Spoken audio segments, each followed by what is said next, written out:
الحمد لله نحمده ونستعينه ونستغفره ونعوذ بالله من شرور أنفسنا ومن سيئات أعمالنا من يهده الله فلا مضل له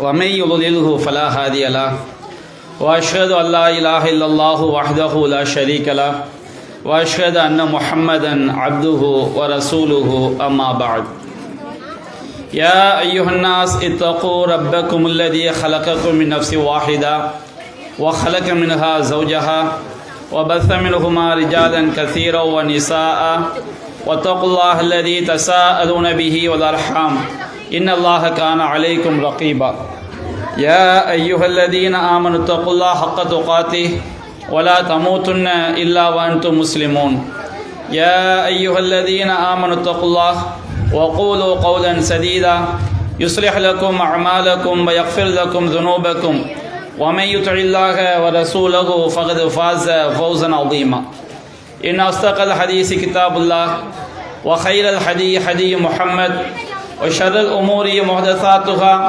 وكل محدثة بدعة وكل بدعة ضلالة وكل ضلالة في النار அளவிலா அருளாளனும் நிகரிலா பேரன்புடையவனுமாகிய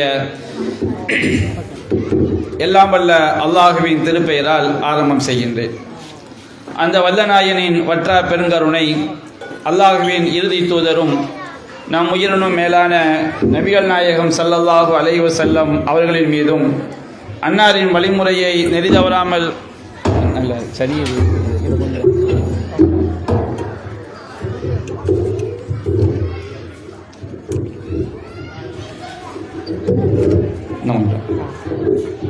இன்னும் சரி இன்னும் கொஞ்சம் ஓகே.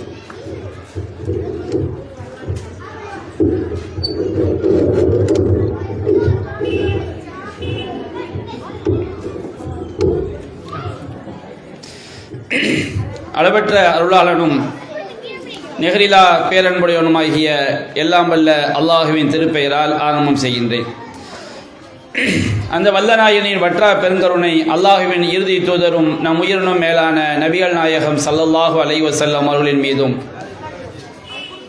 அன்னாரின் வழிமுறையை நெறிதவறாமல் பின்பற்றிய உத்தம சத்திய சஹாபாக்கள் மீதும், அனைத்து முஸ்லிம்கள் மீதும், நாம் அனைவரின் மீதும் என்றென்றும் நின்று நிலவட்டுமாக.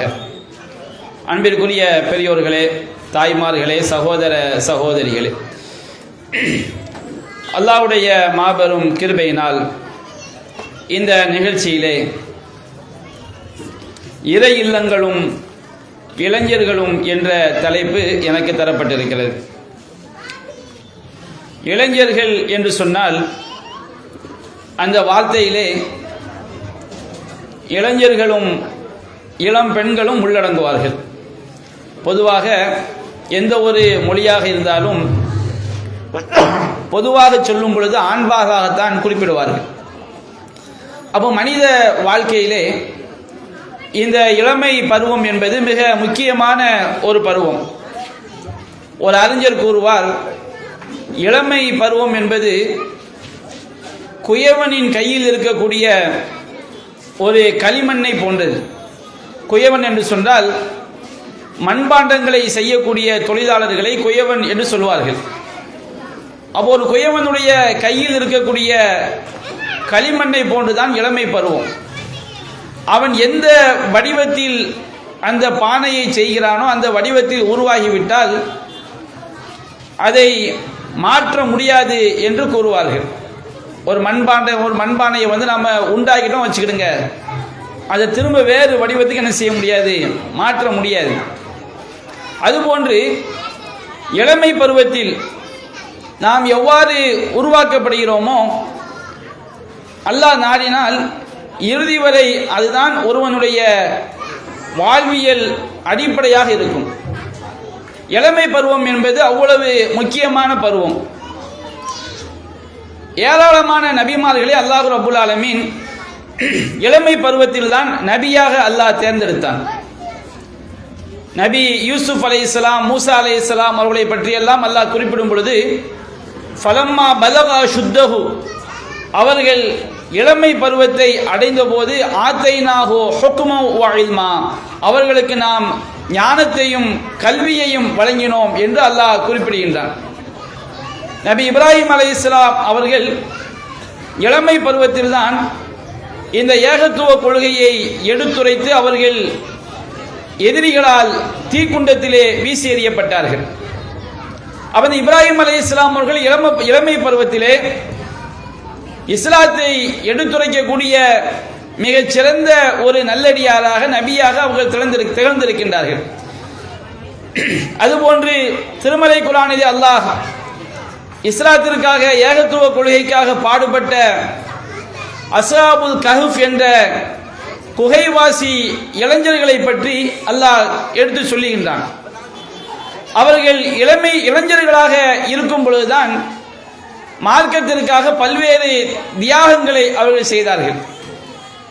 அதுபோன்று நபிகள் நாயகம் ஸல்லல்லாஹு அலைஹி வஸல்லம் அவருடைய வரலாற்றை எடுத்துக்கொண்டாலும் மக்கா வாழ்க்கையிலும் சரி மதீனா வாழ்க்கையிலும் சரி நபிகள் நாயகம் ஸல்லல்லாஹு அலைஹி வஸல்லம் அவர்கள் மக்கா வாழ்க்கையிலே பட்ட எண்ணற்ற துன்பங்களிலும் மதீனா வாழ்க்கையிலே அவர்கள் எதிரிகள் மூலமாக எதிர்கொண்ட பத்ர் யுத்தமாக இருக்கட்டும், உஹத் யுத்தமாக இருக்கட்டும், ஹந்தக் என்று சொல்லக்கூடிய அஹ்ஸாப் யுத்தமாக இருக்கட்டும், மக்கா வெற்றியாக இருக்கட்டும், எந்த ஒரு தியாகமாக இருந்தாலும் அதில் மிகப்பெரிய அளவில் இஸ்லாத்திற்காக தியாகம் செய்தவர்கள் இளமை பருவத்தில் இருந்த நபி தோழர்கள்.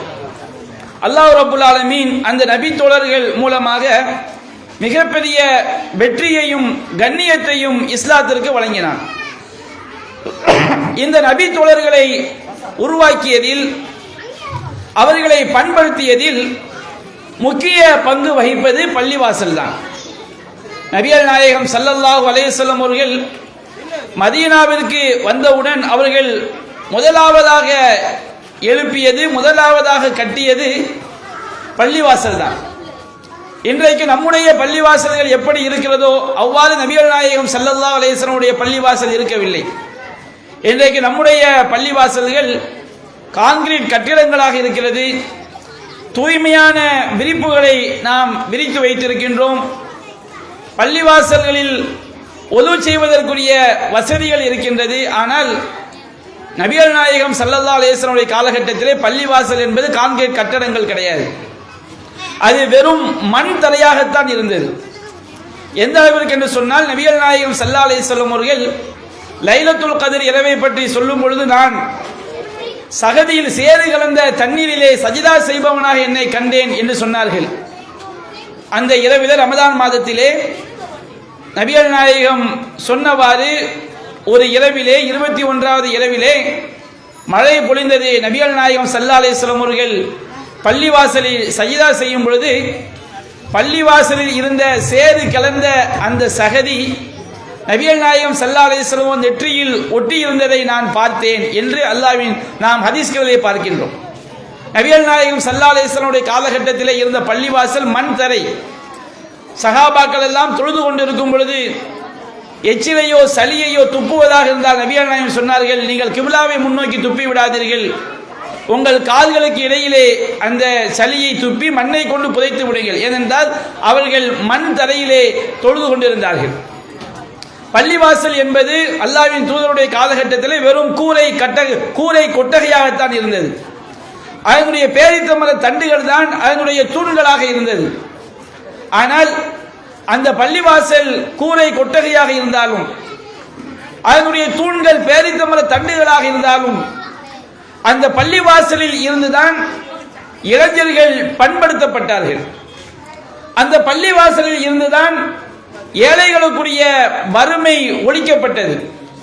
அந்த பள்ளிவாசலில் இருந்துதான் இஸ்லாத்திற்காக தியாகம் செய்யக்கூடிய அருமை சஹாபாக்கள் உருவாக்கப்பட்டார்கள். அந்த பள்ளிவாசலில் இருந்துதான் இஸ்லாமிய ஆட்சி நடைபெற்றது. ஒவ்வொரு துன்பம் ஏற்பட்டாலும் சஹாபாக்கள் பள்ளிவாசலோடு தொடர்புடைய மக்களாக இருந்தார்கள். தவறு செய்தவர்களை தவறுகளை பற்றி திருத்தக்கூடிய இடமாக நபிகள் நாயகம் ஸல்லல்லாஹு அலைஹி வஸல்லம் காலகட்டத்திலே பள்ளிவாசல் இருந்தது. பள்ளிவாசல் என்பது சாதாரணமாக ஒன்றல்ல. நம்முடைய மார்க்கத்திலே எல்லா மதங்களிலும் வழிபாட்டு தலங்கள் இருக்கும். அந்த வழிபாட்டு தலங்கள் வெறுமனே சடங்கு சம்பிரதாயங்களுக்குரிய இடமாக மட்டும்தான் இருக்கும். ஆனால் நம்முடைய இஸ்லாத்தில் மட்டும்தான் மனித உள்ளங்களை பக்குவப்படுத்தக்கூடிய, மனிதனை நெறிப்படுத்தக்கூடிய, தவறான காரியங்களிலிருந்து அவனை பாதுகாத்து நல்வழியில் திருப்பக்கூடிய இடங்களாக பள்ளிவாசல் இருக்கிறது. அல்லாஹ் ரப்புல் ஆலமீன் இந்த உலகத்தில் எல்லாமே அல்லாஹ்வை தவிர எல்லாமே படைக்கப்பட்டவை. அப்போ படைக்கப்பட்ட ஒரு இடத்தை தனக்குரியது என்று அல்லாஹ் சொந்தம் கொண்டாடுகிறான் என்று சொன்னால் அது பள்ளிவாசல் மட்டும்தான். வானம் பூமி எல்லாமே அல்லாஹ்விற்குரியதுதான். ஆனால் அல்லாஹ் ரப்புல் ஆலமீன் திருமறை குர்ஆனில் கூறுகின்றான், அன்னல் மசாஜித லில்லாஹ், பள்ளிவாசல் என்பது அல்லாஹ்விற்குரியது. பள்ளிவாசலே அல்லாஹ்வுடைய வீடு என்று நாம் சொல்கிறோம். அல்லாஹ்வுடைய வீடு என்று சொன்னால் அல்லாஹ்வை வணங்குவதற்காக கட்டப்பட்ட வீடுகள். அந்த அல்லாஹ்வை தவிர யாரும் வணங்கப்படக்கூடாது. அங்கு இணை வைப்பு காரியங்கள் நடைபெறக்கூடாது. அப்ப அல்லாஹ் ரப்புல் ஆலமீன் பள்ளிவாசல்களை தனக்குரிய இடம், இந்த உலகத்தில் உள்ள வானம் பூமி எல்லாமே அல்லாஹ்க்குரியதாக இருந்தாலும் பள்ளிவாசல்களை அல்லாஹ் தனக்குரியது. ஃபலா ததுஉ மஅல்லாஹி அஹதா, அங்கே அல்லாஹ்வோடு வேறு யாரையும் பிரார்த்தனை செய்து அழைக்காதீர்கள், இணை வைத்து விடாதீர்கள் என்று அல்லாஹ் சொல்கிறான் என்று சொன்னால் பள்ளிவாசலுடைய முக்கியத்துவத்தை நாம் புரிந்து கொள்ள வேண்டும். பள்ளிவாசல்களை அல்லாஹ் ரப்புல் ஆலமீன் தனக்கு சொந்தமான இடமாக அல்லாஹ் குறிப்பிடுகின்றான். நாம் எந்த வீட்டுக்குள்ள நுழைஞ்சாலும் அந்த வீட்டுக்குள்ள நுழைந்த உடனே 2 ரக்காத் தொழுவிட்டு உட்கார்ந்து யாரும் சொல்ல மாட்டோம். ஆனால் அல்லாஹ்வுடைய வீட்டிற்குள் பள்ளிவாசலுக்குள் நுழைந்தால் இஸ்லாம் என்ன சொல்கிறது? இதா தகல அஹதுகுமுல் மஸ்ஜித் ஃபலா யஜ்லிஸ் ஹத்தா யுஸல்லி ரக்அத்தைன், உங்களை ஒருவர் பள்ளிவாசலுக்குள் நுழைந்தால் 2 ரக்காத் தொழாமல் அமர வேண்டாம். இதை ஒரு வலியுறுத்தப்பட்ட சுன்னாவாக நம்முடைய மார்க்கம் சொல்லி காட்டுகிறது. என்றது அல்லாஹ்வுடைய வீடு, அல்லாஹ்வுடைய ஆலயம். அந்த ஆலயத்திற்குள் நுழைந்தால் 2 ரக்காத் தொழுதுவிட்டு நீங்கள் அமருங்கள் என்று நபிகள் நாயகம் ஸல்லல்லாஹு அலைஹி வஸல்லம் சொல்லி காட்டுறாங்க.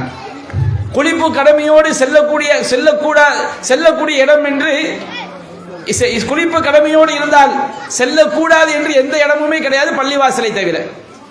துர்நாற்றம் அடிக்கக்கூடிய பச்சை வெங்காயம், பச்சை பூண்டு இவற்றையெல்லாம் சாப்பிட்டு விட்டு செல்லக்கூடாத ஒரு இடம் இருக்கும் என்று சொன்னால் அது பள்ளிவாசல் என்று மார்க்கம் குறிப்பிடுகிறது.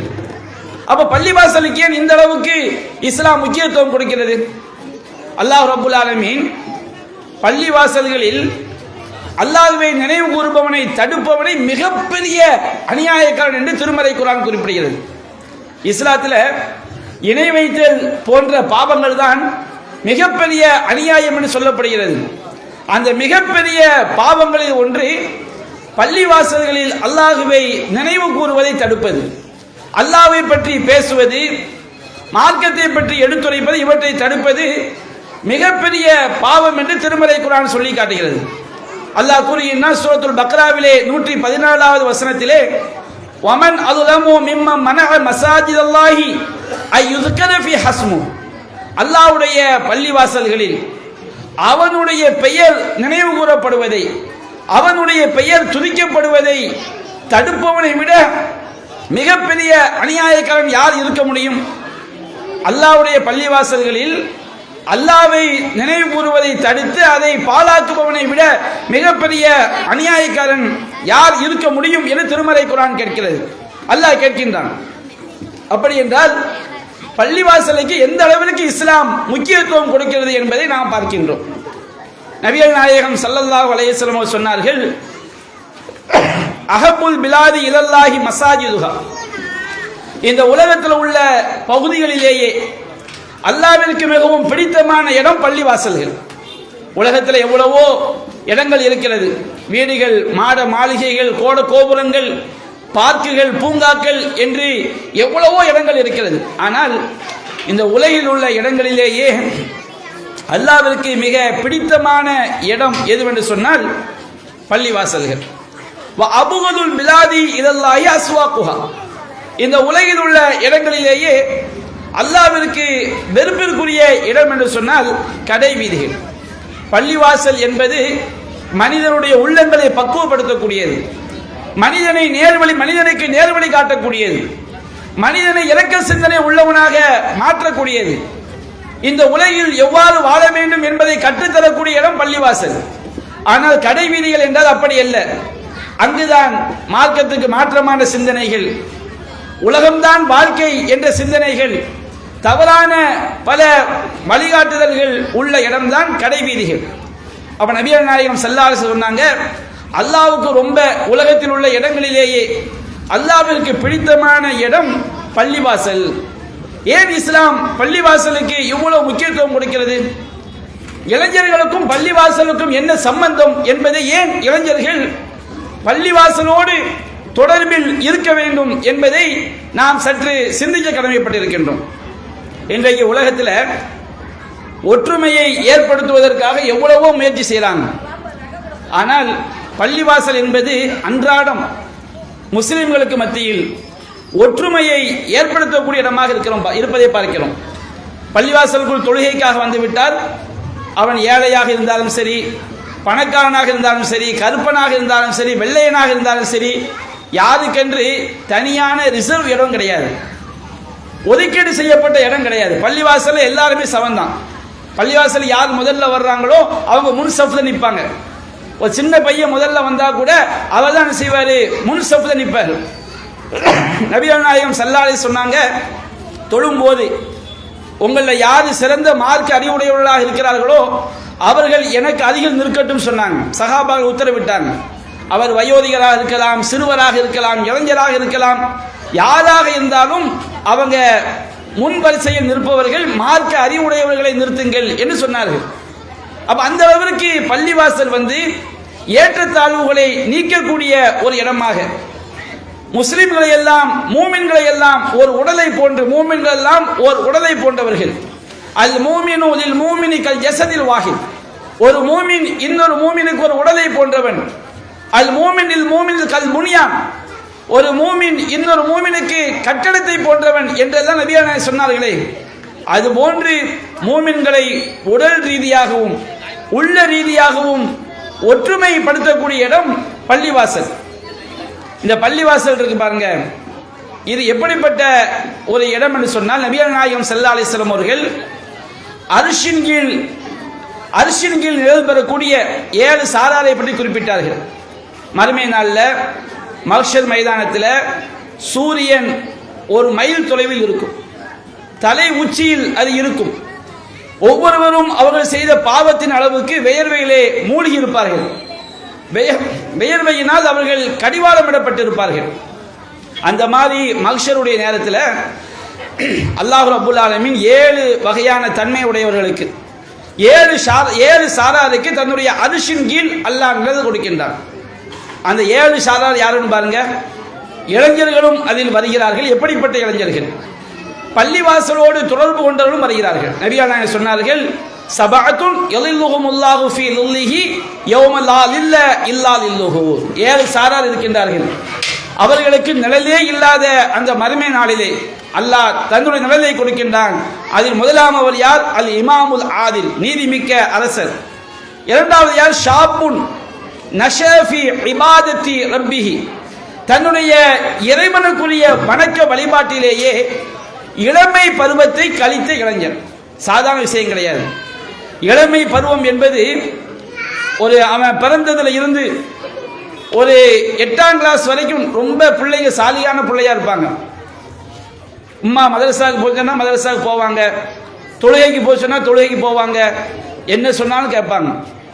9ஆம் கிளாஸ் வந்துட்டான் வச்சுக்கிடுங்க, 10 வந்துட்டான் வச்சுக்கிடுங்க, அவங்களுடைய முடி ஸ்டைலை பார்க்கலாம். அது ஒரு விதமான செய்யும், எகிப்து பிரமிடு மாதிரி சில ஆளுக்கு முடி வச்சிருப்பாங்க. அவனுடைய நடவடிக்கைகளை பார்க்கலாம். பெண் குழந்தைகளை பாருங்க, நல்ல பிள்ளைங்களா இருக்கும். அந்த 9, 10 வந்துட்டு சொன்னோம்னா அந்த பிள்ளைங்களுடைய நடவடிக்கைகளில் பல்வேறு விதமான மாற்றங்கள், உடல்ல பல்வேறு விதமான புதிய புதிய ஹார்மோன் சுரப்பு அந்த பிள்ளைங்களுடைய வாழ்க்கையை தாறுமாறா ஆக்குது. எல்லா தொடர்களையும் பார்ப்பது, என்னென்ன சினிமா கூத்தாடி புதுசா ஒரு படம் வந்துட்டு சொன்னா எல்லா இளம் பெண்களும் இளைஞர்களும் அந்த படத்தை தெரிஞ்சு வச்சிருக்கிறாங்க. புதுசா ஒரு பாட்டு வந்துட்டு சொன்னா அந்த பாட்டை மனப்பாடம் பண்ணி வச்சிருக்கிறாங்க. இன்னைக்கு சின்னஞ்சிறிய குழந்தைகளுக்கெல்லாம் அதுகளுக்கு ஒன்றும் தெரியாது, நம்ம போதிக்கிறது தான். சின்ன குழந்தைகள் ஒரு சினிமா பாட்டை பாடுதுன்னு சொன்னோம்னா அது நாம சொல்லி கொடுத்தது. ஆனால் இந்த 9, 10 வந்துட்டு சொன்னோம்னா பசங்களுடைய நிலைமை தாறுமாறாக மாறுவதை பார்க்கிறோம். தெருக்களில் பைக்கில் ரொம்ப வேகமாக செல்வதை பார்க்கிறோம். யாராவது ஒரு பெரியவர் வந்து ஒரு அறிவுரை சொல்றாரு, ஏன்டா தெருவில் எப்படி போற, என்ன பெருசு, ரொம்ப பேசுற, உடனே ஒரு குரூப்பாக சேர்ந்துடுறாங்க. எப்படி இவர் வந்து நம்மளை பேசுறான், 2 குரூப்பாக சேர்ந்து கொண்டு சண்டையிடக்கூடிய பிரச்சனைகள். அதே போன்று போதை மது கலாச்சாரம். பல ஊர்களில் நீங்க பார்த்தீங்கன்னா பல்வேறு விதமான போதை பொருட்கள். பெற்றோர்கள் எல்லாம் கண்ணீர் வடிக்கக்கூடிய நிலை. திடீர்னு வீட்டில் பெருங்கொண்ட பணம் காணா போகுது. பெற்றோர்களுக்கு என்னன்னே தெரியல. பார்த்தா சில ஆண்டுகள் கழித்து பார்த்தால் அவன் போதை வயப்பட்டவனாக, கஞ்சா போன்ற பொருட்களை, கஞ்சாவிற்கு அடிமையானவனாக, தன்னுடைய உடல் நலத்தை தொலைத்தவனாக அவன் மாறி இருப்பதை பார்க்கிறோம். நல்ல சாலியான பெண் குழந்தையா இருக்கும். திடீர்னு பார்த்தா வீட்டை விட்டு ஓடி போயிடும். என்னாச்சுப்பா, அந்த புள்ள வந்து அவனை லவ் பண்ணிக்கிட்டு இருக்குது அப்படின்னு சொல்லி கல்யாணம் முடித்து, இன்னைக்கு சமுதாய நிலைமையை பாருங்க, பல லட்சம் செலவு பண்ணி கல்யாணத்தை முடிச்சிடுறாங்க. மறுநாள் வந்து நான் அவனோட வாழ முடியாது. என்னம்மா, நான் அவனை இன்னொருத்தர் லவ் பண்ணிக்கிட்டு இருக்கிறேன். ஏன்னா நேற்று சொல்ல வேண்டியான, நான் நேற்று சொல்ல நீ கேட்க மாட்டீங்க. இன்றைக்கு பார்த்தீங்கன்னா இன்றைக்கு அசிங்கமான விஷயங்கள்ல, ஆபாசமான விஷயங்கள்ல உள்ளத்தை தொலைத்து இளைஞர்களும் பெண்களும் ஒரு மோசமான ஒரு காலகட்டத்தை நோக்கி செல்லக்கூடிய ஒரு காலகட்டத்திலே நாம் இருந்து கொண்டிருக்கின்றோம். இளைஞர்கள் எல்லாம், இளம் பெண்கள் எல்லாம் தடுமாறக்கூடிய ஒரு காலகட்டம். அந்த பள்ளிக்கூடங்களில் வாத்தியார்மார்களும் அப்படித்தான் இருக்கிறாங்க. ஏதாவது ஒரு புது படம் வந்துட்டுனா வாத்தியார்மார்களே எழுதுறாங்க ஃபேஸ்புக்கில், நான் இந்த படத்துக்கு டிக்கெட் வாங்கிட்டேன், எனக்கு மிகப்பெரிய வெற்றி கிடைத்து விட்டது. என்னமோ ஈரான் போரில் வந்து இஸ்ரேல் மேலே குண்டு போட்ட மாதிரி மிகப்பெரிய வெற்றி கிடைச்ச மாதிரி என்ன செய்கிறாங்க, ஒரு புதிய சினிமா படத்துக்கு முன்கூட்டியே டிக்கெட் கிடைத்து விட்டால் வாத்தியார் அதை ஃபேஸ்புக்கில் பதிவு போடுறான். வாத்தியார் ஃபேஸ்புக்கில் பதிவு போடுறான்னு சொன்னால் அவன் படித்து கொடுக்குற மாணவிகள் எப்படி உருவாக்கப்படுவாங்க, அவன்கிட்ட படிக்கக்கூடிய மாணவர்கள் எப்படி உருவாவாங்கன்னா, எல்லா ஆசிரியர் சொல்லவில்லை, கணிசமான ஆசிரியர்கள் அப்படிதான் இருக்கிறாங்க. பள்ளிவாசல்ல, பள்ளிக்கூடங்களில் ஒழுக்க பாடங்களை விட பள்ளி பாடங்கள் 100 மார்க்கு பெறணும், சமூக அறிவியல் 100 மார்க்கு, சயின்ஸ்ல 100 மார்க்கு, இதை கணக்கு பண்ணி தான் பாடங்கள் நடத்தப்படுகிறே தவிர அந்த மாணவியுடைய ஒழுக்கம் என்ன, அவன் தன்னுடைய பெற்றோரிடத்தில் எப்படி நடந்து கொள்கிறார், அந்த மாணவனுடைய ஒழுக்கம் என்ன, அவன் பெரியவர்களிடத்தில் எப்படி பழகுகிறான், சிறியவர்களிடத்தில் எப்படி பழகுகிறான் என்கின்ற அந்த ஒழுக்கம் எல்லாம் அப்படியே சின்னாபின்னமாக்கப்படுவதை நாம் என்ன செய்கிறோம், அன்றாட வாழ்க்கையை நாம் பார்க்கிறோம். அப்ப இஸ்லாம் என்ன செய்கிறது, இஸ்லாமிய மார்க்கம் மட்டும்தான் இளமை பருவத்திலேயே இளைஞர்களை சரியாக வழிநடத்துகிறது. ஒரு இளைஞன் இம்மையிலும் மறுமையிலும் வெற்றி பெற வேண்டும் என்றால் அவன் செல்ல வேண்டிய பாதை இஸ்லாத்துடைய பாதை தான். இஸ்லாம் என்ற அந்த ஒளியில் சென்றால் மட்டும்தான் அவன் தன்னை சீர்படுத்திக் கொள்ள முடியும். அந்த இஸ்லாத்துடைய பாதையை ஒரு இளைஞனை, ஒரு இளம் பெண்ணை சரியாக மாற்றக்கூடிய இடம்தான் பள்ளிவாசல். எத்தனையோ சஹாபி பெண்கள் அறிவித்திருக்கின்றார்கள். ஒரு சஹாபி பெண் அறிவிக்கிறாங்க, நான் வாரம் ஜும்மாவிற்கு சென்று நபிகள் நாயகம் ஸல்லல்லாஹு அலைஹி வஸல்லம் அவர்கள் ஜும்மாவிலே சூரத்துல் காஃப் பற்றி உரையாற்றுவார்கள். அந்த ஜும்மா உரையை கேட்டுத்தான் நான் சூரத்துல் காஃபை மனப்பாடம் பண்ணி கொண்டேன். சஹாபி பெண்கள் அறிவிக்கிறாங்க. நபிகள் நாயகத்தில் வந்து கோரிக்கை வைப்பாங்க, அல்லாஹ்வின் தூதரே, எங்களுக்கென்று ஒரு நாளை ஒதுக்கி, ஒரு நேரத்தை ஒதுக்கி அல்லாஹ் உங்களுக்கு கற்றுத்தந்ததை எங்களுக்கு கற்றுத்தாருங்கள் என்ற கோரிக்கை வைத்தார்கள். அப்போ ஒரு இளைஞன் நபிகள் நாயகம் சொன்னார்கள், அரிசின்கள் நிழல் பெறக்கூடிய 7 சாராரில் ஒருவர் ஷாபுன் நஷஃபி இபாதத்தி ரப்பிஹி, தன்னுடைய இறைவனின் வணக்க வழிபாட்டிலே இளமை பருவத்தை கழித்த இளைஞன். இளைஞன் என்று சொன்னால் இளம் பெண்களும் சேர்த்து தான். ஒரு இளம்பெண் ஒரு பருவ வயதை அடைந்ததிலிருந்து 40 வயது வரை இஸ்லாம் இளமை பருவம் என்று குறிப்பிடுகிறது. இந்த பருவம் இருக்கு பாருங்க, சாதாரண பருவம் அல்ல, உள்ளம் அலைபாயக்கூடிய பருவம். இந்த உலகத்துடைய மோகங்கள் எல்லாம் நம்முடைய உள்ளத்தை கெடுக்கக்கூடிய ஒரு பருவம். அப்படிப்பட்ட இந்த காலகட்டத்திலே இறைவனுடைய வணக்க வழிபாடுகளில் ஒரு இளைஞன், ஒரு இளம்பெண் தன்னுடைய வாழ்க்கையை கழிக்கிறார் என்று சொன்னார். கண்டிப்பாக 40 வயதை தாண்டிவிட்டால் பக்குவம் வந்துடும். எத்தனையோ தகுதிகள் என்ன செய்வாங்க, 40 வயது ஆன பிறகு அவனுக்கு குழந்தை குட்டியை உண்டாகின பிறகு ஒரு கண்ணியமான வாழ்க்கைக்கு உள்ள வருவாங்க. அப்ப 40 வயது வரை ஒருவன் சரியான வாழ்க்கையை வாழ்ந்து விட்டால் அல்லாஹ்வுடைய நாட்டப்படி அதுக்கு பிறகு அவன் மௌத்தாவர வரைக்கும் உள்ள வாழ்க்கை சரியான வாழ்க்கையாக அமைவதற்கு அல்லாஹ் அருள் புரிவான். சரியான வாழ்க்கையாக அமைந்து விடும். அப்ப தன்னுடைய இளமை பருவத்தை வணக்க வழிபாட்டிலே கழித்த இளைஞன் என்று இஸ்லாம் குறிப்பிடுகிறது என்று சொன்னால், அந்த இளைஞனை உருவாக்கக்கூடிய இடம் பள்ளிவாசல். அதான் நபிகள் நாயகம் சொன்னார்கள், அர்ஷின் கீழ் நிழல் பெறக்கூடிய அந்த 7 சாரார்களில் 4வது யார்? ரஜுலுன் கல்புஹு முஅல்லகும் ஃபில் மசாஜித். பள்ளிவாசலோடு தொடர்பு கொண்ட உள்ளத்தை உடைய மனிதர். சுபூ தொழுதாச்சா, அடுத்து நம்ம லுஹருக்கு போக வேண்டும். லுஹர் தொழுதாகி விட்டதா அசருக்கு செல்ல வேண்டும். அசர் தொழுதாகி விட்டதா மக்ரிபுக்கு செல்ல வேண்டும். பள்ளிவாசல் நடக்கக்கூடிய பயான்களுக்கு செல்ல வேண்டும். பள்ளிவாசலில் நாம் கலந்து கொண்டு நாம் மார்க்க பணிகளை, சமுதாய சேவைகளை செய்ய வேண்டும். பள்ளிவாசலில் இருந்து மருத்துவ சேவைகளை செய்ய வேண்டும். நபிகள் நாயகம் காலத்தில் பள்ளிவாசல்கள் தான் மிகப்பெரிய சமூக சேவை இடங்களாக இருந்தது. பள்ளிவாசல்கள் தான் வறுமையை ஒழிக்கக்கூடிய இடமாக இருந்தது. நபிகள் நாயகம் ஸல்லல்லாஹு அலைஹி வஸல்லம் அவர்கள் மதீனாவிற்கு ஹிஜ்ரத் செய்து வந்தவுடன் அவங்க ஒட்டகத்தில் மதீனாக்குள்ள நுழையிறாங்க. சஹாபாக்கள் தான் சொல்கிறார்கள், எங்களுடைய வீட்டுக்கு வாங்க, எங்களுடைய வீட்டுக்கு வாங்கன்னு அழைக்கும் போது நபிகள் நாயகம் சொல்றாங்க, இந்த ஒட்டகம் மஅமூரா, இது இறைவனால் கட்டளையிடப்பட்டது, இது எங்கு அமர்கிறதோ அதுதான் நான் தங்கக்கூடிய இடம் என்று சொன்னார்கள். அந்த ஒட்டகம் அமர்ந்த இடத்தில் தான் நபிகள் நாயகம் ஸல்லல்லாஹு அலைஹி வஸல்லம் அவர்கள் மஸ்ஜிதுல் குபா என்ற பள்ளிவாசலை எழுப்பினார்கள். அதன் பிறகு மஸ்ஜிது நபவி என்ற பள்ளிவாசலை எழுப்பினார்கள். அல்லாஹ் திருமறை குர்ஆனில் கூறுகின்றான், மஸ்ஜிதுன் உஸ்ஸிஸ அல தக்வா மின் அவ்வலி யௌமின் அஹ்வ தக்வா ஃபீ. ஆரம்ப நாளிலே, ஆரம்ப நாள் என்று அல்லாஹ் குறிப்பிடுவது நபிகள் நாயகம் ஸல்லல்லாஹு அலைஹி வஸல்லம் அவர்கள் ஹிஜ்ரத் செய்து வந்த அந்த ஆரம்ப நாட்களை தான் ஆரம்ப நாள் என்று அல்லாஹ் குறிப்பிடுகின்றான். ஆரம்ப நாளிலே இறையச்சத்தின் மீது அடித்தளமிடப்பட்ட பள்ளிவாசல் தான் நீர் நின்று தொழுவதற்கு தகுதியான பள்ளி. அந்த பள்ளிவாசலிலே எப்படிப்பட்ட மக்கள் இருந்தார்கள்? ஃபீஹி ரிஜாலுன் யுஹிப்பூன யத்தஹரு. அந்த பள்ளிவாசலிலே பரிசுத்தமான மனிதர்கள் இருக்கிறார்கள். அவங்க மற்றவங்களை ஏமாற்ற மாட்டார்கள். அவர்கள் சமுதாயத்திற்கு தீங்கு விளைவிக்க மாட்டார்கள். அவர்கள் ஆபாசமான காரியங்களிலே ஈடுபட மாட்டார்கள். என்ன காரணம்? அவர்கள் அல்லாஹ்வுடைய பள்ளிவாசலிலே இறை தூதரிடமிருந்து மார்க்க கல்வியை கற்றவர்கள். அல்லாஹ் கூறுகின்றான், ஃபீஹி ரிஜாலுன் யுஹிப்பூன யத்தஹரு. அங்கே பரிசுத்தத்தை விரும்பக்கூடிய மனிதர்கள் இருக்கின்றார்கள். வல்லாஹு யுஹிப்புல் முத்தஹிரீன். அல்லாஹ் பரிசுத்தமானவர்களை நேசிக்கின்றான். ஒரு மனிதனை பரிசுத்தமானவனாக ஆக்கக்கூடிய இடம் பள்ளிவாசல். பள்ளிவாசல்னா அது வெறுமனே நாம் தொழுது விட்டு வரக்கூடிய இடம் மட்டுமல்ல. அந்த பள்ளிவாசல் மனிதனை சிறந்த ஒரு மனிதனாக, அவனை இம்மைக்கும் மறுமைக்கும் வழிகாட்டக்கூடிய மனிதனாக மாற்றக்கூடிய இடம். இன்றைக்கு சில முஸ்லீம் வாத்தியார்கள் இருக்கிறாங்க. 10ஆம் கிளாஸ் போயிட்டாங்க வச்சிருந்த பையன், ஒரே பள்ளிவாசலில் போய் தொழ போறான், 10ஆம் கிளாஸ்ல மார்க் குறைஞ்சிருவான் அப்படின்னு சொல்லுவாங்க பெற்றோரை கூப்பிட்டு. ஒரே பள்ளிவாசல் தொழ போறாங்க, 10th எப்படி மார்க் எடுக்க முடியும்? அவன் சினிமா தியேட்டருக்கு போன அந்த வாத்தியாருக்கு உருட்டாது. அவன் கஞ்சா அடிச்சான்னு வச்சுக்கிறீங்க, அந்த வாத்தியார் ரொம்ப சிறந்த மாணவன் சொல்லுவாரு. அவன் தருதலையா சுத்தினான், எகிப்து பிரமிடு மாதிரி முடி வச்சிருந்தா, ஒரு சைடு மட்டும் சிரைச்சு ஒரு சைடு மட்டும் முடிய வச்சு தெருல போவான். பேண்ட பாதியா கிழிச்சுக்கிட்டு, அதுதான் நவீன மாடல் சொல்லி செய்வான், தெருல போவான். அதெல்லாம் ஆசிரியர் பெருமக்களுக்கு சந்தோஷம் அளிக்கும். பள்ளிவாசல் 5 விட தொலை வந்துட்டான், ஒரு தெருமுனை பிரச்சாரத்தை கலந்து கொண்டான், ஒரு சமூக சேவையில் கலந்து கொண்டான். இந்த மாதிரி இருந்தால் அது ஆசிரியருக்கு என்ன செய்யாது? மார்க் குறைஞ்சிருவாமா அப்படின்னு செய்வாங்க. பெற்றோர்களை கூப்பிட்டு பள்ளிவாசலுக்கு என்ன செய்யக்கூடாது?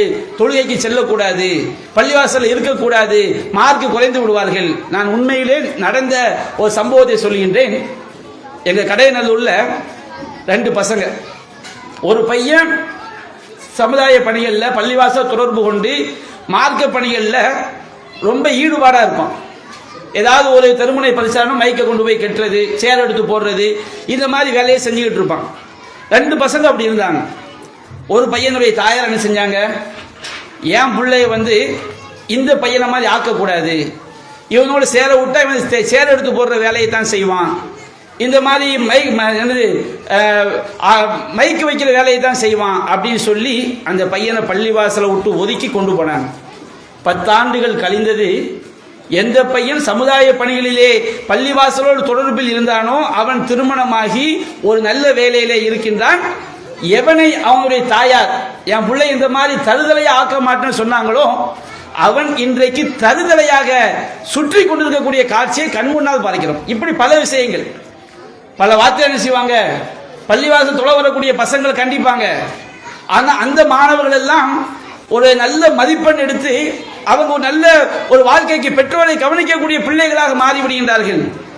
ஆனால் பள்ளிவாசலுக்கு போனால் மார்க் எடுக்க மாட்டான், பள்ளிவாசலுக்கு போனால் படிக்க மாட்டான், பயானுக்கு போனால் சம்பாதிக்க மாட்டான் என்று எந்த பிள்ளைகள் எல்லாம் பள்ளிவாசலை விட்டு ஒதுக்கப்பட்டார்களோ அவர்கள் கஞ்சாவிற்கு அடிமையானவர்களாக, சினிமா படங்களுக்கு அடிமையானவர்களாக, கூத்தாடிகளுக்கெல்லாம் அவர்கள் 25 வயசு ஆனாலும் கூத்தாடிகளுக்கு கட்சி நடத்தக்கூடியவர்களாக இன்றைக்கு மாறி இருப்பதை பார்க்கிறோம்.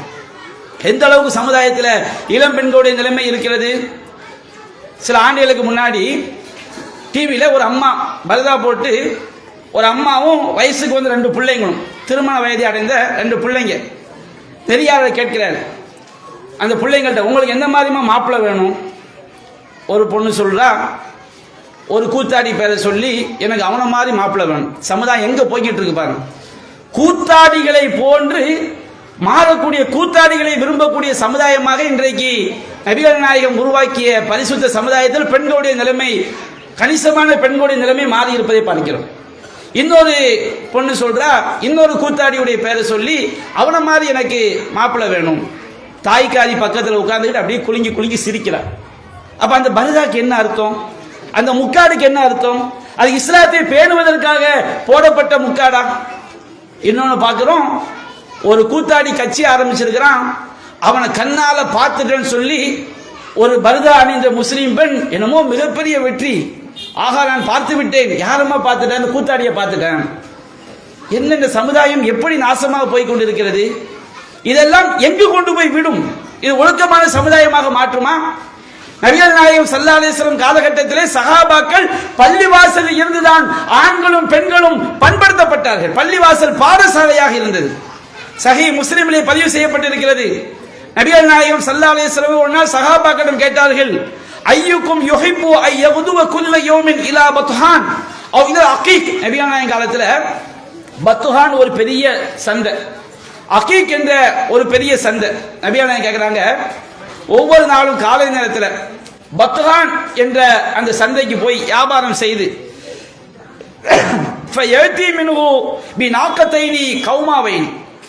அங்க இருந்து நல்ல வியாபாரம் பண்ணி டெய்லி நல்ல திமிழ் பெருத்த நல்ல பெரிய ஒட்டகங்கள், 2 ஒட்டகங்களை லாபமாக சம்பாதிப்பதற்கு உங்களை யாரையும் விரும்புவாரா?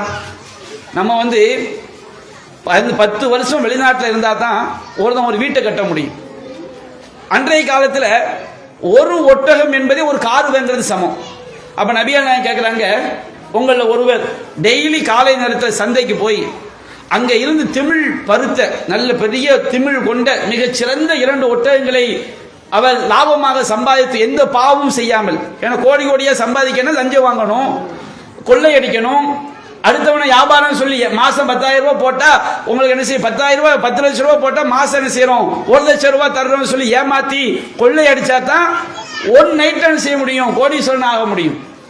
ஒரு நாள்ல கோடீஸ்வரன் ஆக முடியுமா? அப்ப நபிகள் நாயகம் சொல்றாங்க, எந்த பாவமும் செய்யாம எந்த உறவையும் பகைக்காம ஒரு சந்தைக்கு போய் வியாபாரம் பண்ணி 2 திமிழ் பருத்த ஒட்டகங்களோடு டெய்லி 2 மிகப்பெரிய ஒட்டகங்கள் இன்னைக்கு மிகப்பெரிய விலை உயர்ந்த கார் மனசுல வச்சுக்கிடுங்க, டெய்லி 2 கார் சம்பாதிக்க முடியுமா? அப்படி வருவதை லாபம் சம்பாதித்து வருவதை உங்களை யாராவது விரும்புவார்களா அப்படி நபிகள் நாயகம் கேட்கிறாங்க.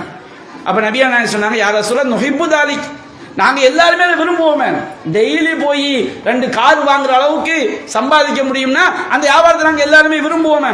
அப்ப நபிகள் நாயகம் சொன்னாங்க, சஹாபாக சொன்னார்கள், அஃபலா யகுது அஹதுக்கும் இதல் மஸ்ஜித், உங்களை ஒருவர் காலை நேரத்திலே பள்ளிவாசலுக்கு சென்று ஃபயஅலம அவ் யக்ரா ஆயத்தைனி மின் கிதாபில்லாஹ், அல்லாஹ்வுடைய வேதத்தில் இருந்து 2 வசனங்களை படித்து அவருடைய கருத்தை தெரிந்து கொள்வது கைருல் லஹு மின் நாக்கத்தைன், 2 ஒட்டகங்களை வாங்குவதை விட உங்களுக்கு சிறந்தது. 2 கார் நம்ம சம்பாதிக்கிறோமே, அதை விட மிகச் சிறந்தது டெய்லி 2 வசனங்களை புரிவது. இந்த வசனத்துடைய கருத்து என்ன? இந்த குர்ஆன் வசனம் நமக்கு என்ன சொல்கிறது? வஸலாசுன் கைருல் லஹு மின் ஸலாஸ், 3 வசனங்களை அதனுடைய கருத்தை படித்து தெரிந்து கொள்வது 3 ஒட்டகங்களை விட சிறந்தது. வஅர்பஉன் கைருல் லஹு மின் அர்பஈன், 4 வசனங்களை படித்து அதனுடைய கருத்தை தெரிந்து கொள்வது 4 ஒட்டகங்களை விட சிறந்தது. வமின் அஅதாதிஹின் மினல் இபில், இப்படி எத்தனை ஆயத்துக்களை நீங்கள் படிக்கிறீர்களோ அத்தனை ஒட்டகங்களை சம்பாதிப்பதை விட அந்த வசனங்கள் உங்களுக்கு சிறந்தது. மறுமையில் நம்மை காப்பாற்றும், மறுமையில் நமக்கு மிகப்பெரிய நன்மையாக ஆகும். இந்த உலகத்திலே திருமறை குர்ஆனை படித்து விட்டால், விளங்கிவிட்டால், ஒவ்வொரு ஆணையும் பெண்ணையும் திருமறை குர்ஆன் வழிநடத்தும். அந்த வழிநடத்தக்கூடிய இடமாகத்தான், திருமறை குர்ஆனை கற்றுத்தரக்கூடிய இடமாகத்தான் பள்ளிவாசல் இருக்கிறது. அல்லாஹ் சொல்கிறான் அல்லவா, இன்ன ஹாதல் குர்ஆன யஹ்தி லில்லதி ஹிய அக்வம். இந்த குர்ஆன் மிக உறுதியான பாதைக்கு வழிகாட்டுகிறது. குர்ஆன் என்பது ஒளி. அந்த குர்ஆனை வெறுமனே மந்திரமாக ஓதாமல், யாராவது மரணித்து விட்டால் 2ஆம் பாத்தியா 7ஆம் பாத்தியா மந்திரமாக ஓதுவதற்கு குர்ஆன் அல்ல. வீடுகளிலே மாற்றி வைப்பதற்கு குர்ஆன் அல்ல. குர்ஆன் என்பது அதை ஓதி, அதை புரிந்து, அதன்படி வாழ்வதற்கு தான் குர்ஆன். அதற்காகத்தான் குர்ஆனை ஓதுகிறோம். குர்ஆனுடைய வசனங்களை நீங்கள் படிக்க படிக்க தெரிய தெரிய, ஒவ்வொரு ஆணும் படிக்க படிக்க தெரிய தெரிய அந்த குர்ஆனுடைய ஒளி உள்ளத்தில் ஏறும் என்று சொன்னால், நிச்சயமாக நாம் இன்றைக்கு இருப்பதை போன்று இன்னும் 4 வருடங்கள் கழித்து இருக்க மாட்டோம். நீங்கள் குர்ஆனை படித்தால், குர்ஆனுடைய அந்த கருத்துக்களை நீங்கள் விளங்கிக் கொண்டால், குர்ஆனுடைய கருத்துக்களை உள்ளத்தில் நீங்கள் பதிய வைத்தால், நீங்கள் இன்றைக்கு இருப்பதை போன்று நிச்சயமாக ஒரு 10 மாதம் கழித்து இருக்க மாட்டீர்கள். குர்ஆனை படிக்க பாருங்க, குர்ஆனை படித்து பாருங்கள். ஒவ்வொரு நாளும் வசனத்துடைய கருத்தை சரியான கொள்கை உடையவர்களிடமிருந்து, சரியான புத்தகங்களில் இருந்து குர்ஆனுடைய கருத்தை நீங்க புரிஞ்சு பாருங்க. குர்ஆன் என்னுடைய வாழ்க்கைக்கு வழிகாட்டக்கூடியது என்ற எண்ணத்தில் படித்து பாருங்கள். உங்களுடைய குடும்பம் மாறுகிறதான் பாருங்க, நம்முடைய குடும்பத்தில் பரக்கத் வருதான் பாருங்க, நம்முடைய குடும்பத்தில் ஒழுக்கம் கூடுகிறதா என்று பாருங்கள். குர்ஆன் என்பது நம்முடைய வாழ்க்கையை மாற்றக்கூடியது. நபிகள் நாயகம் ஸல்லல்லாஹு அலைஹி வஸல்லம் பள்ளிவாசலை குர்ஆனை கற்றுக் கொடுக்கக்கூடிய பாடசாலையாக அவர்கள் ஆக்கியிருந்தார்கள். நபிகள் நாயகம் ஸல்லல்லாஹு அலைஹி சொல்லி காட்டுறார், சஹீஹ் முஸ்லிம் பதிவு செய்யப்பட்டிருக்கிறது. இளைஞர்கள் பள்ளிவாசலை எப்படி பயன்படுத்தி கொள்ள வேண்டும் என்று இஸ்லாம் சொல்லி காட்டுகிறது. ஒவ்வொரு ஆணும் பெண்ணும் பள்ளிவாசலை எப்படி பயன்படுத்த வேண்டும் என்று இஸ்லாம் குறிப்பிடுகிறது. நபிகள் நாயகம் சொன்னார்கள், மஜ்தமா கௌமுன் ஃபீ பைத்தின் மின் புயூத்தில்லாஹ். அல்லாஹ்வுடைய பள்ளிவாசல்களில் ஒரு குழுவாக சேர்ந்து எத்தலூன கிதாப் அல்லாஹ்வுடைய வேதத்தை படிக்கிறாங்க. ஒரு இளம் பெண்கள் ஒரு 10 பேர் பள்ளிவாசலுக்கு போய் குழுவாக உட்கார்ந்து நாம டெய்லி என்ன செய்வோம், குர்ஆனுடைய வசனங்களை பற்றி அவங்களுடைய கருத்தை தெரிந்து கொள்வோம். அவங்க ஒரு குழுவாக சேர்ந்து குர்ஆனை படிக்கிறாங்க.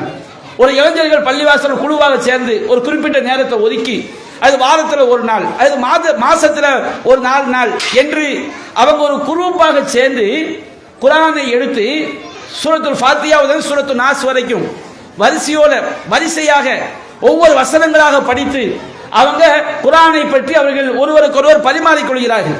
எத்லூன கிதாப் அல்லாஹ்வுடைய வேதத்தை படிக்கிறார்கள். வயததாரசூனஹு பைனஹும், ஒரு ஆயத்தை படிக்கிறாங்க, அந்த ஆயத்தை பற்றி தங்களுக்குள் அவர்கள் பாடம் நடத்தி கொள்கிறார்கள்.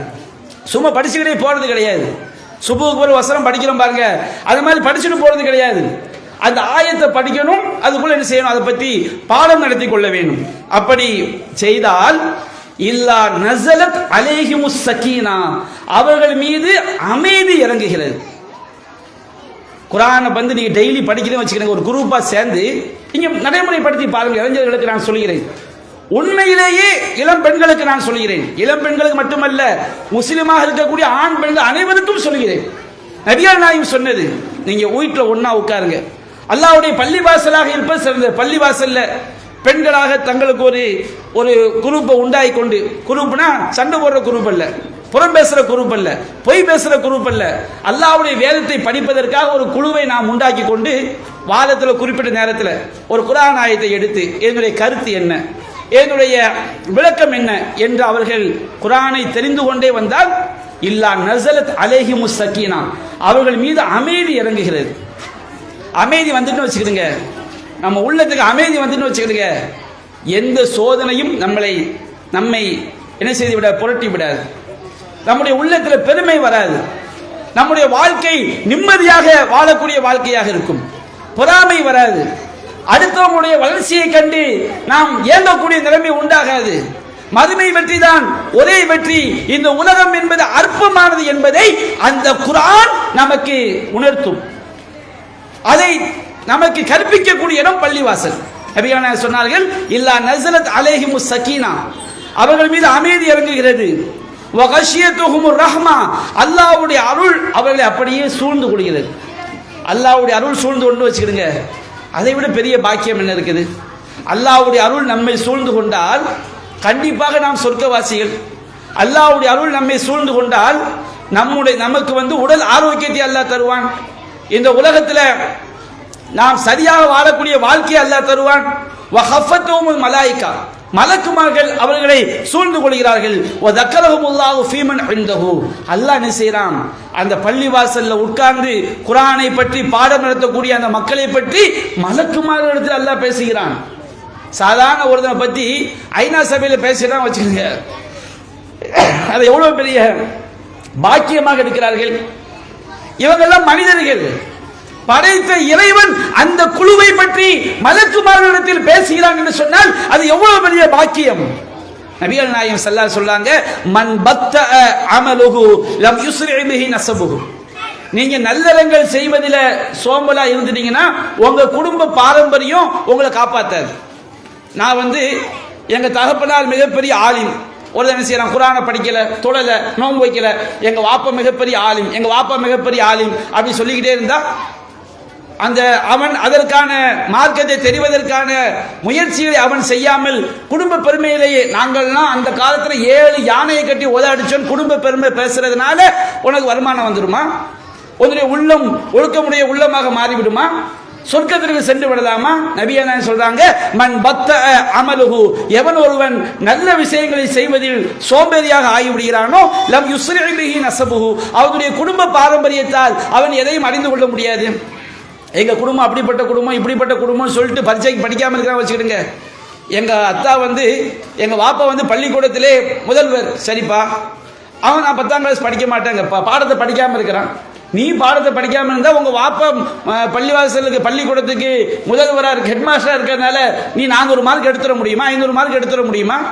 நீ படிக்க வேண்டும். அதே போன்று நல்லறங்களில் ஒருவன் சோம்பேறியாக இருந்து விட்டால் அவனுடைய குடும்ப பாரம்பரியம் அவனை உச்சத்திற்கு கொண்டு செல்லாது, சொர்க்கத்துக்கு கொண்டு போய் சேர்க்காது. நாமும் முயற்சி செய்ய வேண்டும். நபிகள் நாயகம் காலத்தில் பள்ளிவாசல் தான் உருவாக்கக்கூடிய இடமாக இருந்தது. நபிகள் நாயகம் ஸல்லல்லாஹு அலைஹி வஸல்லம் காலத்தில் சஹீ முஸ்லிமிலே பதிவு செய்யப்பட்டிருக்கிறது, அன்சாரி சஹாபாக்கள்ல ஒரு கூட்டம் இருந்தாங்க. அவங்கள குர்ராக்கள் என்று சொல்லப்படும். அவங்கள தான் எதிரிகள் ஒரு குரூப் என்ன செய்யறாங்க, எங்களுக்கு இஸ்லாத்தை கற்றுத் தருவதற்கு ஒரு சஹாபாக்களை அனுப்புங்கள் சொல்றாங்க. அந்த 70 இளைஞர்களை ரசூல் அனுப்பி வைக்கிறாங்க. அநியாயமாக அழைத்து சென்று அவர்கள் 70 பேரையும் கொலை செய்து விடுகிறார்கள். நபிகள் நாயகம் ஸல்லல்லாஹு அலைஹி வஸல்லம் அந்த பாவிகளுக்கு எதிராக 40 நாட்கள் குனூத் ஓதினார்கள் 5 கால தொழுகையிலே. அந்த சஹாபாக்கள் எப்படி இருந்தாங்கன்னு வருது பாருங்க. நபிகள் நாயகம் சொல்லி காட்டுறாங்க, அந்த அன்சாரி சஹாபாக்கள் எப்படி இருந்தாங்கன்னு சொன்னோம்னா, பள்ளிவாசல்ல தான் அவங்க தங்குவாங்க. யக்ரவுனல் குர்ஆன், குர்ஆனை ஓதுவார்கள். எததாரசூன பில்லைல், அவர்கள் இரவில் ஒருவருக்கொருவர் செய்வார், பாடம் நடத்திக் கொள்வார்கள். இரவுல ஒருவருக்கொருவர் குர்ஆனை பாடம் நடத்திக் கொள்வாங்கன்னா, தஹஜ்ஜத் நேரத்தில் சுபுவுக்கு முன்னாடி குர்ஆனை பாடம் நடத்துவாங்கன்னா அவங்க எந்த நேரத்தில் தூங்குவாங்க? அல்லாஹ் குர்ஆனை சொல்லி காட்டுறான், மூமின்கள் எப்படி இருப்பார்கள், வகானு கலீலம் மினல் லைலி மா யஹ்ஜூன், இரவில் குறைவான நேரம் தான் தூங்குவார்கள். அப்படி சொன்னோம்னா அவங்க பாதி இரவுக்கு மேலே நின்று தொழுவாங்க. யா அய்யுஹல் முஸம்மில் குமில் லைல இல்லா கலீலா, போர்வையை போர்த்தி கொண்டிருப்பவரே இரவில் சிறிது நேரம் தவிர நின்று தொழுவீராக. சிறிது நேரம்னா நிஸ்ஃபஹு, பாதி நேரம் தூங்குங்க, பாதி இரவு தூங்குங்க, மீதி பாதி இரவு நின்று தொழுங்க. அல்லாஹ் சொல்லி காட்டுறான். அவுஸித் அலைஹி, அல்லது அதை விட கொஞ்சம் அதிகரித்துக் கொள்ளுங்கள், அது அதை விட கொஞ்சம் குறைத்துக் கொள்ளுங்கள். அப்போ பாதி இரவு தூங்கணும், பாதி இரவு தொழணும். அப்படி என்றால் அவங்க எந்த நேரம் தூங்குவாங்க? இன்றைக்கு பாருங்க, சஹாபாக்கள் எல்லோருமே இஷா தொழுத உடனே தூங்கி விடுவார்கள். இந்த மாதிரி ஒரு மார்க்க சபை, கல்வி கற்கக்கூடிய சபை, முக்கியமான விஷயம் இருந்தால் மட்டும் பேசிக்கிட்டு இருப்பாங்க.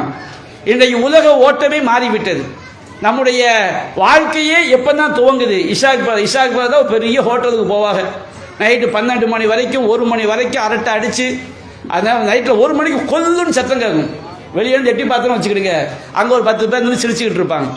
அப்போ எப்படி நம்ம இரவில் நின்று தொழ முடியும்? அவங்க இஷா தொழுத உடனேயே நம்ம எந்த வேலையும் இல்லாவிட்டால் உடனடியாக செய்து விடுவார்கள், தூங்கி விடுவார்கள். அந்த மாதிரி தூங்கி இஷா தொழுத உடனே ஒரு 9 மணிக்கு தலையை கீழே வச்சுட்டோம் வச்சுக்கிடுங்க, 10, 11, 12, 1, 2 மணி வரைக்கும் தூங்கிட்டோம்னா அதுக்கு பிறகு இங்கே என்ன செஞ்சிருவாங்க, தொழ ஆரம்பித்து விடுவார்கள், குரானை படிக்க ஆரம்பித்து விடுவார்கள், குரானை பாடம் படிக்க ஆரம்பித்து விடுவார்கள். இப்படி செஞ்சு பாருங்க.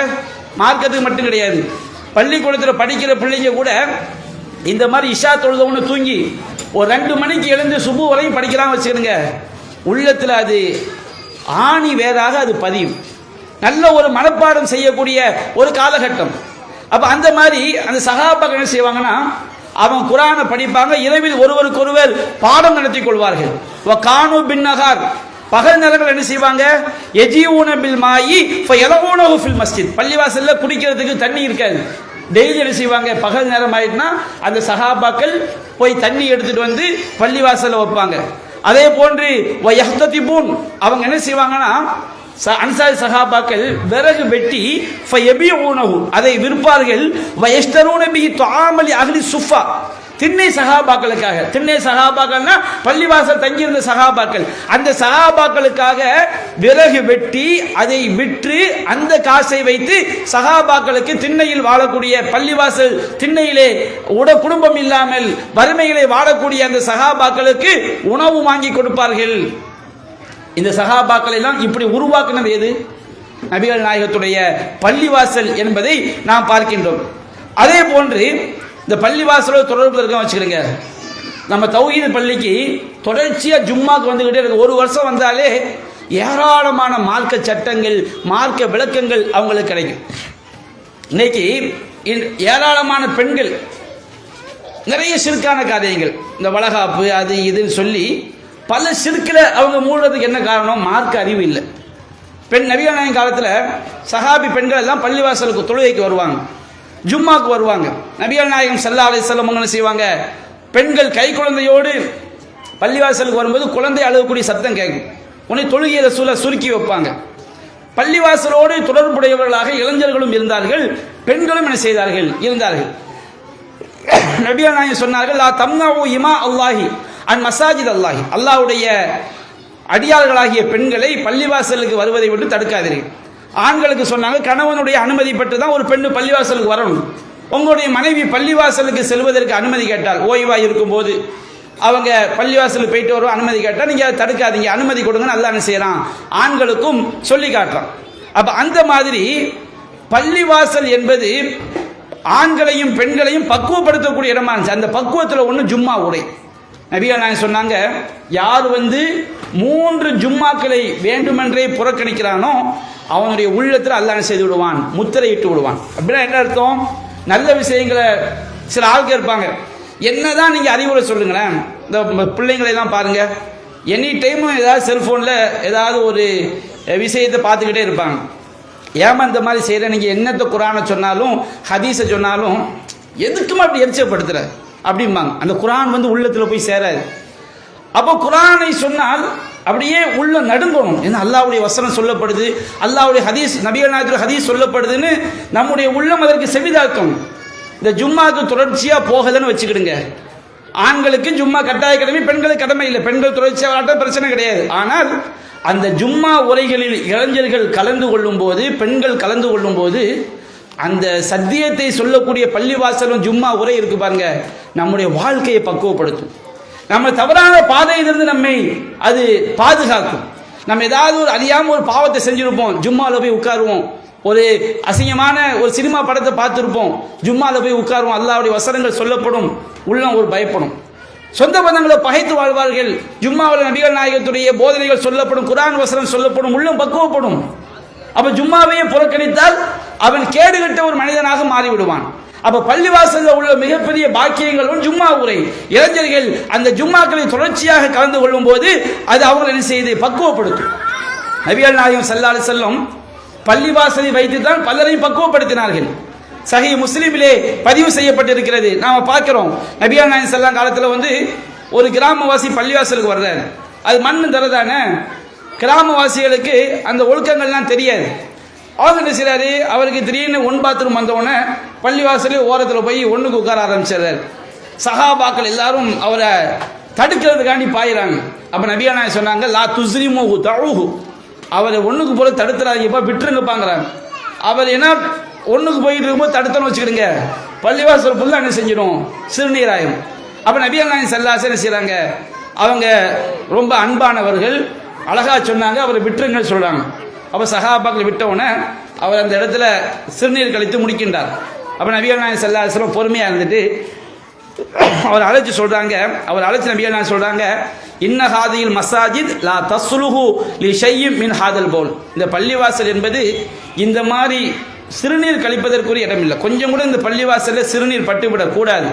வலல் கதர், பள்ளிவாசல் என்பது அசுத்தமாக இருப்பதற்குரிய இடம் அல்ல. இன்னமா ஹியல் திக்ரில்லா, இது அல்லாஹ்வை நினைவு கூறுவதற்கு, அல்லாஹ்வை பற்றி பேசுவதற்காக, குர்ஆனை படிப்பதற்காக, மார்க்கத்தை பேசுவதற்காக, தொழுவதற்காக உள்ள இடம். இன்னமா ஹியல் திக்ரில்லா, இது அல்லாஹ்வை நினைவு கூறுவதற்காகவும், வஸ்ஸலாத்தி தொழுவதற்காகவும், வக்ராஅத்துல் குர்ஆன் குர்ஆனை ஓதுவதற்காகவும் உள்ள இடம் என்று நபிகள் நாயகம் சொல்லிட்டு ஒரு வாளி தண்ணியை கொண்டு வர சொல்லி அந்த சிறுநீர் இடத்துல என்ன செய்றாங்க, ஊற்றி விடுறாங்க. அது சுத்தமாகுது.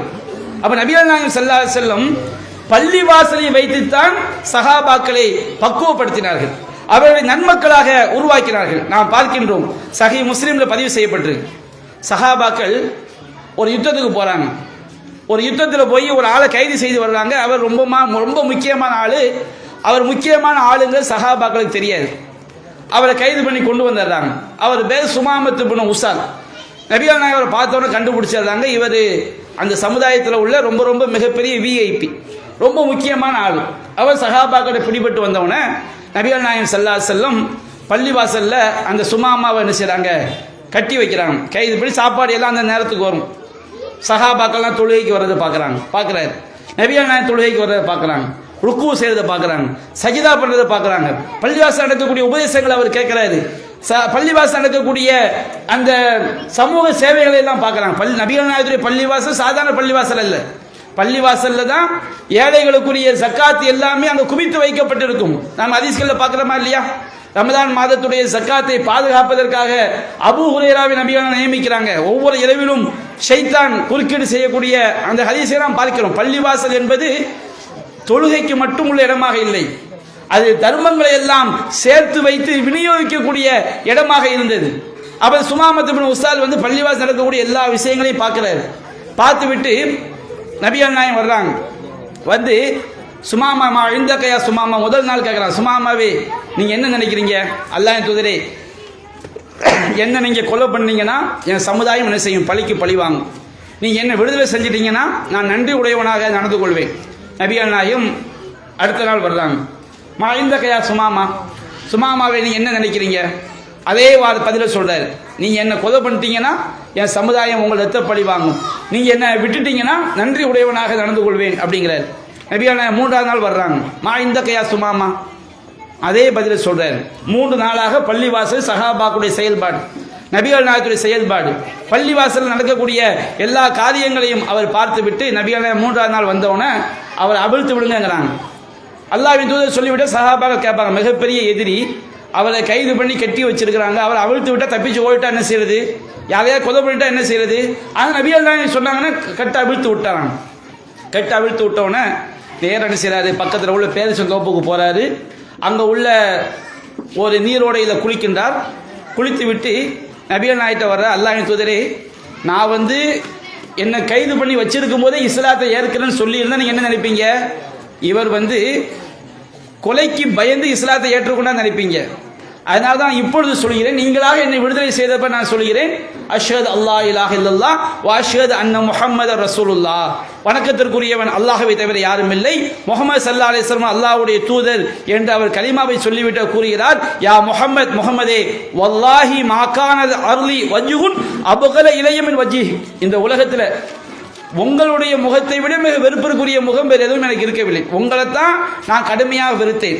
ஆனால் இந்த 3 நாள் பள்ளிவாசல் அவர் கைது செய்யப்பட்டு அங்கே நடக்கக்கூடிய எல்லா பணிகளையும் பார்த்துவிட்டு அவர் சொல்றாரு, ஃபகத் அஸ்பஹ வஜ்ஹுக அஹப்பல் உஜூஹி இலைய, உங்களுடைய முகம்தான் எனக்கு எல்லா மனிதருடைய முகங்களை விட நேசத்திற்குரிய முகமாக எனக்கு ஆகிவிட்டது அப்படி சொல்றாரு.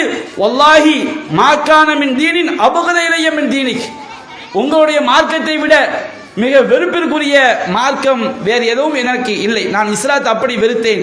ஆனால் ஃபஸ்பஹ தீனுக அஹப்பு தீனி இலைய, உங்களுடைய மார்க்கம் எனக்கு மார்க்கத்திலேயே மிக நேசத்திற்குரிய மார்க்கமாகிவிட்டது. அந்த மார்க்கத்தை நேசிக்க வைத்தது பள்ளிவாசல். 3 நாட்கள் பள்ளிவாசல் அவர் இருந்த சுமாமாவையே அந்த பள்ளி இப்படி மாற்றுகிறது என்று சொன்னால் அந்த பள்ளிவாசல் நம்மை எப்படி பண்படுத்தும் என்று பார்க்கிறோம். அவர் சொல்றாரு, வல்லாஹி மாகான மின் பலதின் அபுகல இளைய மின் பலதி, எனக்கு நெருப்பிற்குரிய பூமியாக இந்த மதீனா நகரம் இருந்தது. ஃபஸ்பஹ பலதுக அஹப்புல் பிலாதி இலைய, உங்களுடைய இந்த பூமி தான் எனக்கு, இந்த மதீனா நகரம் தான் இந்த உலகத்திலேயே நேசத்திற்குரிய இடமாக இருந்தது. அன்பிற்குரிய சகோதரிகளே, நம்மை பண்படுத்தக்கூடியது பள்ளிவாசல். வறுமைகளை, முஸ்லிம்களுடைய வறுமைகளை துடைக்கக்கூடிய இடம் பள்ளிவாசல். இஸ்லாத்திற்காக வெற்றி பெறக்கூடிய ஷஹீதுகளை, சஹாபாக்களை நபிகள் நாயகம் உருவாக்கிய இடம் பள்ளிவாசல்.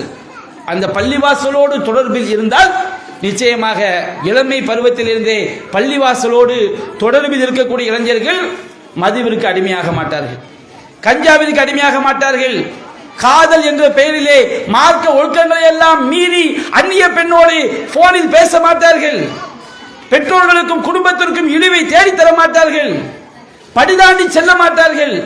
எந்த துன்பம் வந்தாலும் பள்ளிவாசலை கற்ற பாடம் அவர்களை பண்படுத்தும். ஏழைகளுக்கு உதவக்கூடிய மனிதனாக பள்ளிவாசல் ஆகும். தவறுகளிலிருந்து தூய்மைப்படுத்தக்கூடிய இடமாக பள்ளிவாசல் அவரை மாற்றும்.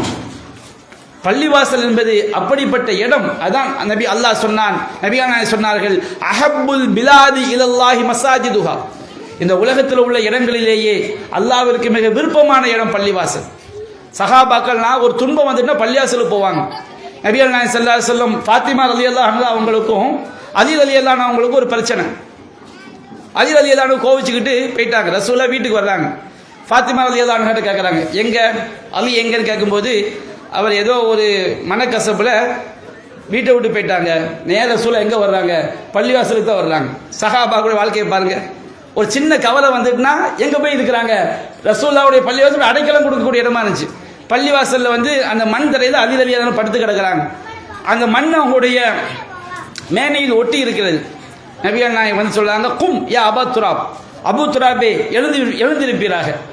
அதர் மண்ணினுடைய தந்தைன்னு அவருக்கு ஏன் பேர் வச்சாங்க ரசூலா? மண் ஒட்டி இருந்ததுனால ரொம்ப செல்லமா மண்ணினுடைய தந்தை எழுந்திருப்பீரான்னு சொல்லி. அப்போ சஹாபாக்குடைய வாழ்க்கையை எடுத்து பாருங்க. ஒரு சின்ன கவலை வந்துட்டு உடனே எங்கே போவாங்க? பள்ளிவாசலுக்கு போவாங்க. நம்முடைய வாழ்க்கை அப்படித்தான் இருக்கணும். நம்ம ஒரு கவலை வந்துட்டா நேராக பெரிய ஹோட்டலில் போய் சிகரெட்டை பிடிச்சோம்னா தாறுமாறின வாழ்க்கையாக மாறிடும். ஒரு கவலை வந்துடுச்சுன்னா ஏதாவது சினிமாவுக்கு போனோம்னா அந்த வாழ்க்கை நல்ல வாழ்க்கையாக இருக்காது, உள்ளத்தை கெடுத்து நாசமாக்கி விடும். நம்மை உள்ளத்தை ரீதியாக பண்படுத்தக்கூடிய இடம், இம்மை வாழ்க்கைக்கும் சிறந்த பிள்ளைகளை உருவாக்கக்கூடிய இடம், சிறந்த மனிதர்களை உருவாக்கக்கூடிய இடம் பள்ளிவாசல். எனவே இளைஞர்கள், இளம் பிள்ளைகள் பள்ளிவாசலோடு தொடர்பு கொண்ட பிள்ளைகளாக இருக்கணும். ஆண்கள் பெண்களுக்குரிய சரியான ஒழுக்கங்களை பேணி பள்ளிவாசல் நிர்வாகிகள் என்ன செய்யணும்? பள்ளிவாசல் சமூக சேவைகளுக்கான வழிகாட்டுதல்களை அந்த இளைஞர்களுக்கு அவர்கள் வழங்க வேண்டும். ஏழைகளுக்கு உதவி செய்யக்கூடிய பண்பு, பசித்தவர்களுக்கு உணவளிக்கக்கூடிய பண்பு, கஷ்டப்பட்ட மக்களுக்கு உதவக்கூடிய பண்பு, பிரச்சா நல்ல விஷயங்கள் எடுத்து சொல்லக்கூடிய பண்பு, இதையெல்லாம் பள்ளிவாசலில் இருந்து செய்தால்தான் அது இறைவனுக்காக செய்யக்கூடிய ஒரு பணியாக இருக்கும். உள்ளத்தை பக்குவப்படுத்தக்கூடிய பணியாக இருக்கும். எந்த இடமாக இருந்தாலும் ஆண்கள் பெண்களுக்குரிய ஒழுக்க வரம்புகள் அங்கே பேணப்பட வேண்டும், கட்டாயமாக கடைபிடிக்கப்பட வேண்டும். அந்த ஒழுக்க வரம்புகளை கடைபிடித்து பள்ளிவாசலை நாம் பயன்படுத்தும் பொழுது அது நம்மை பண்படுத்தக்கூடிய இடமாக, மறுமை வெற்றிக்கு வழிகாட்டக்கூடிய இடமாக ஆகும். எனவே இளைஞர்களுக்கு வழிகாட்டக்கூடியது பள்ளிவாசல் தான்.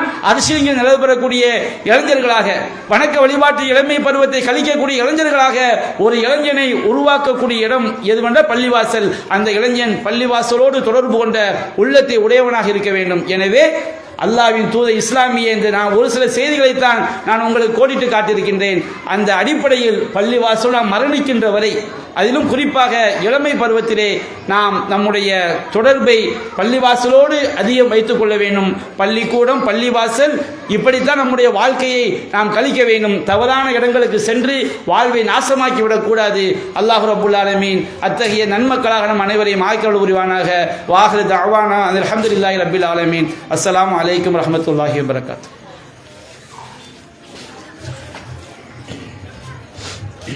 அஸ்ஸலாமு அலைக்கும். நமது மஸ்ஜிதே மதீனா கிளை சார்பாக நடைபெறக்கூடிய மொத்த மதரசாக்களில் குர்ஆனினுடைய 91வது அத்தியாயத்திலிருந்து 114வது அத்தியாயம் வரை அதனுடைய பொருளை படிக்க சொல்லி அதை தேர்வாக எக்ஸாமாக நடத்தப்பட்டது. அந்த தேர்விலே தேறிய முதல் 3 ஃபஸ்ட்டு, செகண்டு, தேர்டு அந்த மாணவர்களுக்கு மாணவிகளுக்கு பரிசு